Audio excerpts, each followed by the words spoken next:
Did you know that video game platforms are frequently used to carry out cybercrime and launder criminal money? The online nature of games combined with its continued growth means that it could potentially be a blind spot for AML and anti-cybercrime mitigation efforts. There are two main ways in which video games can be exploited for cybercrime: ransomware and money laundering. Before we jump into cybercrime in the video game industry, we need to have a little understanding about the industry itself. The video game industry is much newer than the film industry, yet it surpassed it years ago in generating revenue. It is one of the few industries still growing despite COVID-19. In fact, it has become even more ubiquitous now that everyone's spending more time indoors. Currently generating more than $150 billion in revenue, the industry is expected to hit $200 billion by 2023. Make no mistake, the gaming industry is massive, and it is only going to keep growing. But like many new industries, criminals will find ways to exploit it. One way they do this is ransomware. Ransomware is particularly worrisome for the video game industry for two reasons: the nature of video game development and the impact of COVID-19. Video game development can take months to years depending on the game. Large games, equivalent to blockbuster movies, are multi-year affairs that can cost hundreds of millions to create. All this development happens on computers, which means they are particularly vulnerable to ransomware and theft. A project can be breached, or source code can be compromised by ransomware criminals. These kinds of issues lead to vastly different levels of damage. In a worst-case scenario, years of work are destroyed. At best, enormous sums of ransom money are paid out. Enormous amounts have to be spent on upgrading security, and the work is compromised for a period of time. This is why video game companies spend so much on cybersecurity, top-of-the-line machines, and locations that house them. But this is where the complications related to COVID-19 come into play. COVID-19 has changed the ways developers build games. Before COVID-19, most work happened in gaming studios. This meant everyone was together in one place. It significantly made it easier to manage cybersecurity and put into place precautions, as there's only one location, no matter how many computers were in it. But when everyone works from home, the security challenges can become overwhelming. Most people's homes are not set up with the same level of security as a development studio, and all the work has to be sent over the web rather than over a local network. There's just more opportunities for phishing and other attacks to gain access to computers, to hit the vital weak points and gather information related to the project. Even if every employee practices the same safety protocols, everyone makes mistakes. It is important to note that not just game data can be stolen. Financial and personal information can be stolen too. Just recently, the firm Capcom experienced a ransomware attack that stole 1 terabyte worth of data. Confidential information in the form of personal information of its employees, HR information, contracts, and future game plans were all stolen. Up to 350,000 people have potentially been affected, with missing logs only adding to the situation. Another firm, Ubisoft, saw source code for its newly released game, Watch Dogs Legion, posted online by hackers. The leak of the source code is especially problematic. It allows anyone to potentially crack the anti-piracy software, modify the game, and potentially use the source code to build another game without needing to develop something from scratch. Imagine the payout for a major game that can cost hundreds of millions of dollars to create. Gaming can also be used to launder criminal money. Right now, roughly 60 to 70% of video game revenue is derived from mobile games. Games played on a smartphone. You might have heard of Candy Crush, mobile versions of Fortnite, or PlayerUnknown's Battlegrounds, PUBG. These are all mobile games. Mobile gaming can reach a wider audience due to the prevalence of smartphones. The mobile gaming industry is developing at a breakneck speed, including in places like Iraq and India, where there may be fewer oversights of a funding source. Mobile games take fewer resources to make than a traditional games. Criminal syndicates can funnel the illicit money derived from drug trafficking or illicit activities into developing mobile games. If a game becomes popular, the syndicate has a revenue stream of millions or even billions of seemingly legitimate money. There are still other ways to launder money through gaming. Certain games have in-game items that can be bought using money or exchanging money for in-game currency. The most lucrative in terms of value come from cosmetic items that can change the look of a character or a weapon in game. Specifically from loot boxes.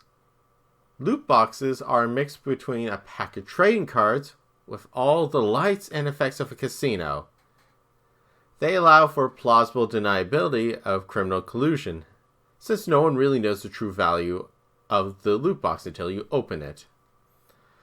The most famous example of this would be Counter-Strike Global Offensive, a game which has a marketplace where you can buy and sell not only loot boxes and keys, but cosmetic versions of guns with prices ranging from 1 cent to $1,000 to even $100,000.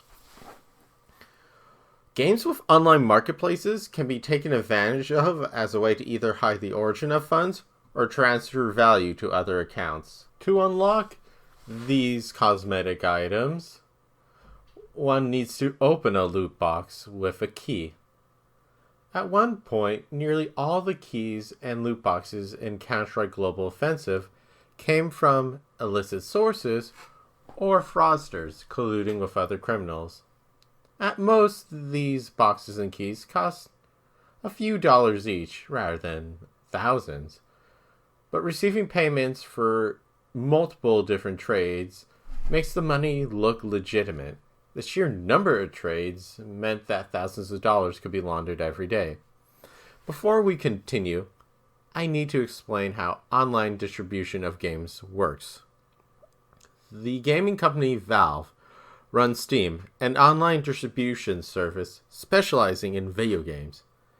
It is in a similar vein to Amazon, except it doesn't actually ship anything. You download all the games. Valve is the company, Steam is the service. Moving on, another example of money laundering uses gift cards to launder money through a game called Team Fortress 2. Using hundreds of dollars worth of Steam gift cards, individuals send the codes to another person, who then buys hats on the online marketplace before reselling them. Yes, hats. Don't laugh, this actually made Valve a lot of money when they first implemented it. The end result is that you're effectively transferring funds every day. Valve, the company behind Steam, took steps to close potential loopholes and abusable measures. There's now a waiting period before items can be traded, and specifically in Counter-Strike Global Offensive, keys are linked to specific accounts. This prevents keys from becoming a type of currency. That being said, there is still no effective way to tackle the old hat buying trick, even if it's in another game, as this method can be used in other games as well, even in games without a true marketplace.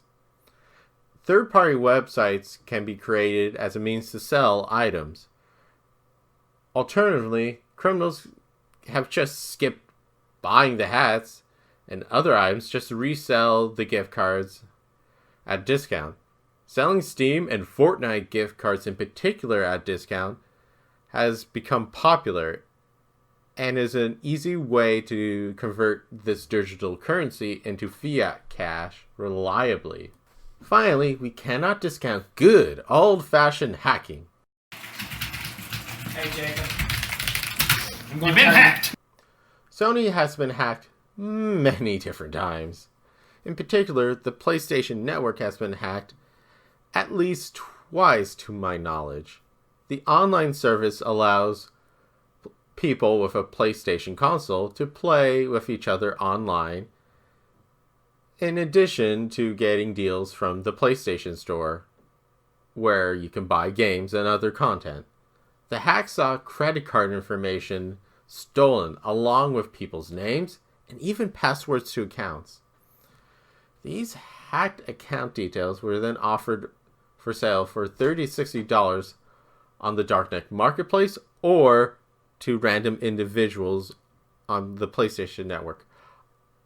I have gotten asked just from spam messages, would you like to buy this hacked account for $60? The broader issue is the majority of online marketplaces, whether it's Steam, Sony, Xbox, Nintendo, all save credit card information. So there's always a potential risk for individuals purchasing games online. The current trend points to an increased percentage of digital sales over physical sales, raising the potential damage of data theft in a ransomware attack. What this means is that we have essentially given the bad guys the ability to do serious damage to us online. If someone controls your account, not only can they buy games without your permission, they can ransom your account, which can be worth hundreds or thousands of dollars. Without the account tied to the games, you can't actually play any of the games you downloaded. If account information is stolen in a major breach, hundreds of thousands of players could be affected. The potential ransom demanded to regain control of an account can be significant. If a serious player spends years buying items, it could be worth many thousands of dollars. The exponential growth of video games is leading to a potential new frontier for cybercrime. While money laundering certainly is possible, the bigger threat is ransomware that targets data from companies and customers' gaming accounts. Fortunately, the gaming industry is currently ahead of the trend, though additional attention is required to make sure that another major event does not force even more change. Thank you.